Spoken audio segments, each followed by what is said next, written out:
Bobby McMann? More like Bobby McMann-gina. That is, I saw Greg's vagina.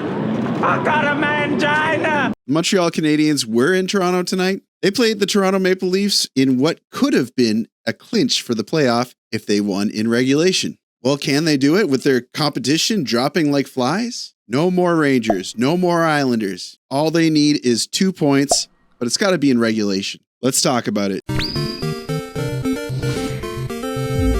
How's your breath?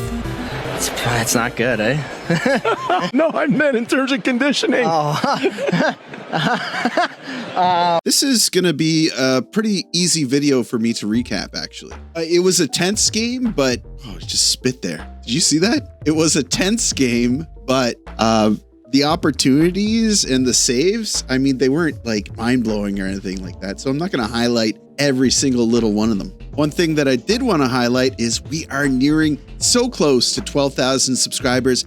I'd really appreciate it if you're not already subscribed to this channel. Subscribe, we'd love to have you. This is a great community, although I will say, I talked about how great our community is last video, and the Ottawa fans got down in the comments. Any Toronto fans here? It's primarily a Canadiens channel, but I do all sorts of hockey content. So just glad that you're here watching the video. And I mean, I got an old Greg reference in the intro. Who's gonna beat that? So let's get on with it. Let's recap this game. And around these parts, we always start with the formation de départ. Starting lineup. Nos attaquants, our forwards. So we have Caulfield, Suzuki, Slavkovsky, Anderson, Dvorak, Gallagher, Laine, Newhook, Kapanen. Bezetta is still there. Evans, Armia. Nos défenseurs, our defensemen. Michael, Matheson, Carrier, Gouli, Hudson, Struble, Savard.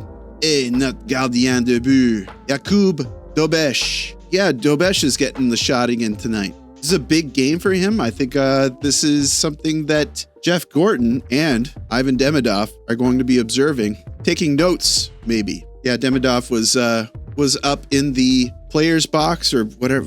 I don't know, media box. What do they call it? What's the term for it? He was up there with Jeff Gorton. Looks tired, man. Get this kid some rest. So the puck drops and the first period, Dobes needs to be looking sharp. He's getting tested by the Maple Leafs, and it doesn't help that he's getting tested in situations like this. Matheson trying to pull away from Nyes, who takes it away. No call. Nyes to the net in front.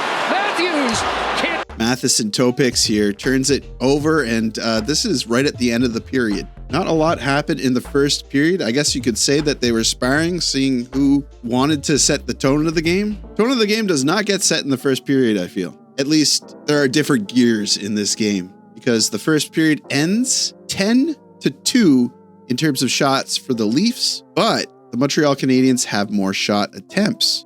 This is a theme for the game, sadly, for Montreal fans. Second period, puck drops. Canadiens come out with a lot of good energy in the second period, spending a lot of time in the O-zone. Unfortunately, they're not converting chances. Then some confusion. We see that the ref has his arm up, just not really sure why. Okay, it looks like it's a Montreal penalty. Is it Anderson? Is it Gallagher? The referees don't seem to understand why. They have a scrum at center ice. One shrugs his shoulders. Okay, it's Anderson going to the box. They didn't like that check against the boards on Tanev. Habs kill that penalty. They look good on the penalty kill tonight. There's more to come. Then we see Caden Gouli rattle John Tavares. Knocked off his stick. Riley to Tavares. Hit in the neutral zone. Yeah, he puts Tavares down with some authority here. And on the same shift, I think Gouli's probably ending his shift. Max Domi comes in and asks Gouli if he wants to go, and Gouli obliges.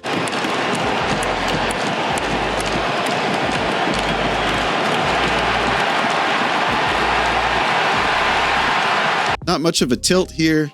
Domi gets a couple of shots in on Gouli, and then I think he gets tired, so he drops to the ice. Says, "I'm done. I got a couple of shots in." Just real scumbag move from Domi, but I mean, what do you expect? He's gonna collect a unsportsmanlike for this. I mean, say what you will about fighting after a fair hit. I kind of like it, honestly. But also, I didn't realize Gouli had hit McMann earlier, and it looks like McMahon's soul leaves his body. So Gouli was a little bit of a menace there. So with the extra unsportsmanlike to Domi, Habs go on the power play, and they come up with exactly 0 shots on goal. Then Gallagher takes a dumb penalty on the ensuing PK. Dobes needs to come up big quite a few times. They kill that penalty. Before the period ends, we see Laine pass to Newhook. In front of the net, he's not able to convert it. Period is going to end. We're still 0-0. Third period starts. Now it's Pezzetta's turn to take an awful penalty. Pezzetta actually, up until this point, had been doing great this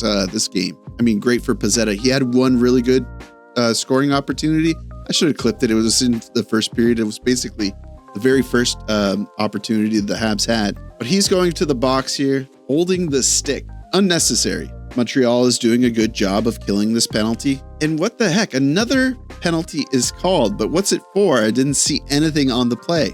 Camera cuts to Martin St. Louis. He's saying, "Oh, come on." The media crew brings up the replay, and this is comedic. This is awful. The referees are really tampering with the game here. This is a huge no-no. You don't put a team on a 5-on-3 in such a crucial game on such a weak call. What the heck with it? Montreal kills the 2-man advantage. Back to even strength, we see John Tavares. He gets close to putting it in, but Dobes stuffs him. Dobes is moving great. As the period is ending, Suzuki takes it in for one last try, trying to secure that regulation win, but he can't do it. A couple inches higher, maybe a little bit to the left. So that's going to do it for regulation time. The Montreal Canadiens do not clinch their playoff berth this game. Even with a win in OT, that extra point, it wouldn't do it. It would be a tie with Columbus. Or in fact, if they win the remainder of their games and Montreal gets 2 overtime loser points, I don't know, some genius is going to tell me in the comments. It's worth mentioning that Dobes has stopped like 34 shots at this point. He's had a great game. I think if Montreal goes to the playoffs here, Dobes should get the nod. Not as the first choice, but I think he should go into the playoffs. There's part of me saying that Caden Primo might be dragged into the playoffs at some point, but I think that after these 2 games that Dobes has recently played, he's solidified some confidence amongst the management team. So let's go into overtime. The Montreal Canadiens win it off the faceoff. Suzuki brings it in himself. This might have been overcommitting in hindsight a little bit, but if you see your avenue, if you see your lane and you're going straight on, you can't not do it, right? He gets stuffed by Stolarz.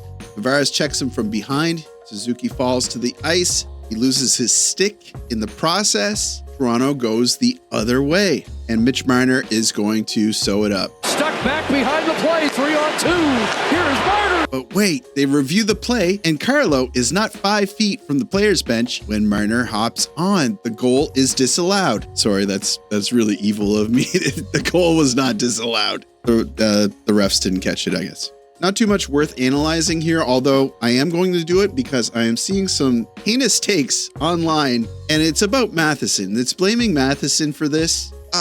Matheson is doing what he should be doing. He's watching the back door. The person who is not doing what they should be doing, well, Suzuki should have tried to make it back as quickly as possible, maybe even dropping his stick. But Caulfield kind of removes himself from usefulness in this play. He's effectively not covering anyone, but I mean, Marner was getting in so deep with it that if he had the shot, he was going to pick it and make it. And he did. But I can swallow this loss. They played great. It looks like they didn't get a lot of shots on net, and they didn't, but they had a lot of shot attempts. Say what you will about accuracy, but Toronto did a great job at shutting down the lanes. And how many shots did what's-his-face block? Tanev? He's a shot blocking machine. Three shots, but they had... Carlo had 4 block shots.